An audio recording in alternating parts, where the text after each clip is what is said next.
இடி சாக்லேட் திங்கணும் போல இருக்குல, அப்பாட்ட வாங்கிட்டு வர சொல்லட்டா? சரி டி, சாப்பிடும் போல இருக்கு, எனக்கு கொஞ்சம் சொல்லு. எப்பா டைரி மில்க் சாக்லேட் வாங்கிட்டு வரீங்களா? ஆசையா இருக்கு.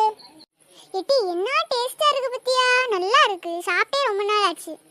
எடி டெய்ரி மில்க் சாப்பிட்றதுக்குன்னு ஒரு ஸ்டைல் இருக்குடி, உனக்கு எங்கடி இதெல்லாம் தெரியும்?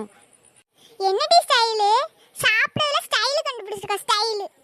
அப்படி இல்லாட்டி இது ஒரு வெளிநாட்டு சாக்லேட்டு, இதை நம்ம அப்படி ரசித்து ருசிச்சு அப்படி நக்கி அப்படி சாப்பிடணும். இதுக்கு ஒரு பாட்டு இருக்குது, அது உனக்கு தெரியுமா? பாட்டா? என்ன பாட்டு?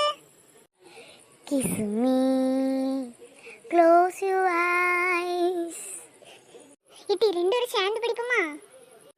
Kiss me, close your eyes. Kiss me, close your eyes. இது அப்புறம் தெரியாதுட்டி பாட்டு, இவ்வளோ தான் தெரியும்.